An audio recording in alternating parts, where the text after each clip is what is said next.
Guys, I'm officially back. I'm going to be posting a few times a week covering the World Club Cup, all the games, tactical analysis, doing a review of the matches, pre and post game, so stay tuned. There's a few things I want to talk about in this video. First of all, Real Madrid is in Miami currently. Their first game is going to be played at the Hard Rock Stadium. It houses 65,000 fans. Our first match is against El Hilal. They're a Saudi club. By the way, this side has Koulibaly, they have Mitrovic, they have Neves. Not a bad side. They have a few players in their team.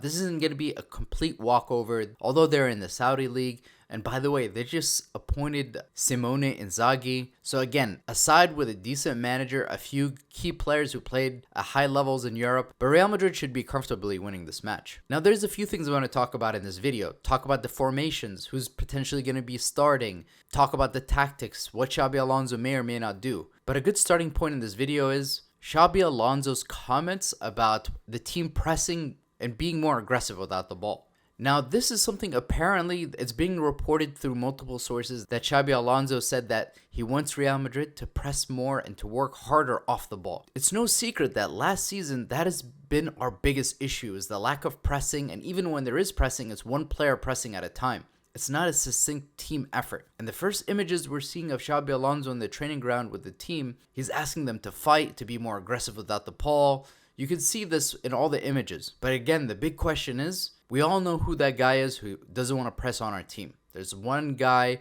because nobody's going to tell me, look, Vinicius last season was not really pressing.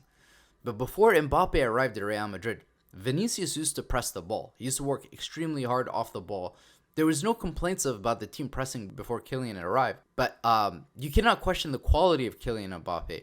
And he won the European Golden Boot. World-class player. On his day, he can destroy any side in Europe. He scored in every single match against Barcelona, aside from one, if I'm not mistaken. But he scored in every cup final as well. But the issue is the lack of pressing. What is going to happen when Xabi Alonso sees Mbappé not pressing, and it's allowing them to progress the ball forward more easily? It destroys a lot of what Xabi Alonso's plan is. These are the big question marks, because some of the goals that we've conceded this last season were simply because teams have found it so easy to press at the back. Practically no pressing happening from the front line. I've seen reports of people talking about Alexander-Arnold. He's going to be apparently an issue with the whole pressing and working off the ball.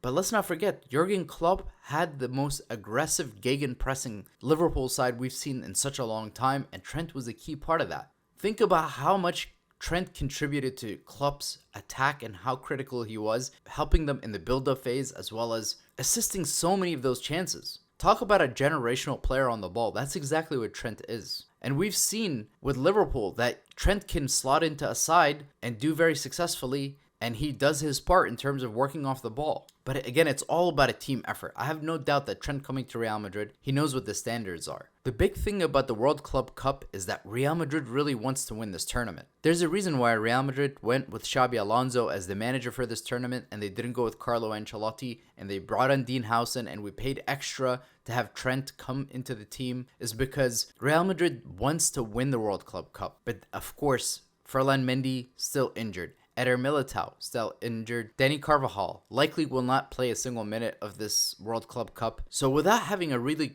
high quality left back going into this tournament, and if we come against the likes of PSG and some of these other elite sides in Europe, that is going to be a tough task. Besides the fact that Real Madrid wants to establish themselves as the team that wins the World Club Cup, just like we do with the Champions League, there's a big prize for the team that wins the tournament, 100 million. That is the money that Real Madrid could also use for squad construction, as well as for the Alvaro Carreras transfer. Not that we need the money, because Real Madrid, from a financial standpoint, is the club with the most revenue in Europe.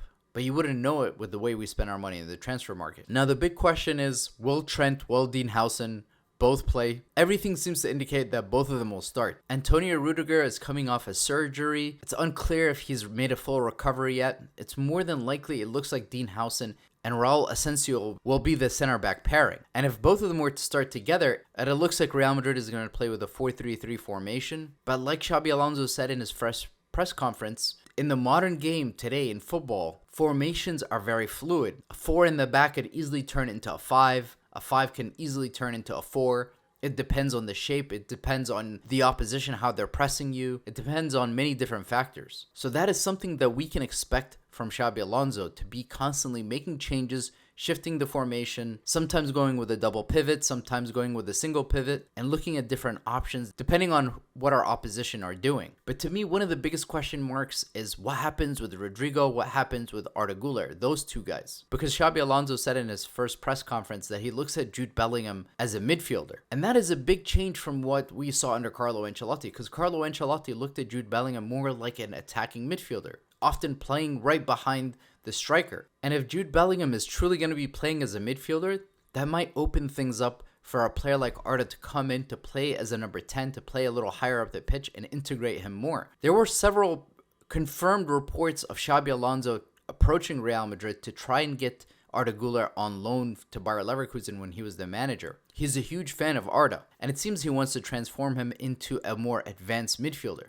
So that leaves the question, could we see Arda playing right behind Kylian Mbappé? Potentially seeing Rodrigo in a formation where Rodrigo is playing off the right, maybe tucking in when we're in possession, playing in the half space. It's hard to read into too much of what we're going to see in the first game because Xabi Alonso has not had too much time with this team. Will he want to make a lot of changes when he's just taken over a team, or will he want to have some sort of continuity and not make too many different changes within the squad? Now, the other thing I'll just close up and talk about is Franco Mastantuono will play for River Plate. We'll get to see more of him, and I think it was the right decision for Real Madrid to let him finish out his time with River Plate in the World Club Cup, and then he comes and joins Real Madrid after it's over. Another potential Real Madrid player who's not going to be with Real Madrid for the World Club Cup is Alvaro Carreras. He's going to be playing for Benfica. Real Madrid has not agreed on a transfer fee with Benfica, but I have a feeling that if Real Madrid was to win the World Club Cup and they have a new injection of capital, 100 million euros, that money could be used not only for the Alvaro Carreras transfer, but potentially for another player as well. A player who has not featured for Real Madrid in the last games in La Liga is Eduardo Camavinga. He suffered that injury in the final stretch. It looks like Camavinga may be available for Real Madrid throughout this entire tournament. Big question mark whether he's fit enough to start, but another player to keep your eye on who, in my opinion, was one of the most underutilized players under Carlo Ancelotti. One of the best raw talents in Europe. Young raw talents. Camavinga is only 22 years old. His ceiling is still very high. That is a player who has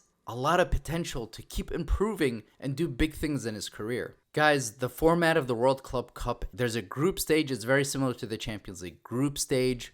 Then there's going to be a quarterfinal, semifinal, and then obviously we move on to the final. We don't have a very tough group. Pachuca, Salzburg, Al Hilal, these are all sides that we should comfortably beat. And what I love about Xabi Alonso is the fact that he's known as a manager who loves to integrate a lot of squad rotation. So we won't have a situation where we're seeing Vinicius, Mbappé starting, playing every single minute, every single game.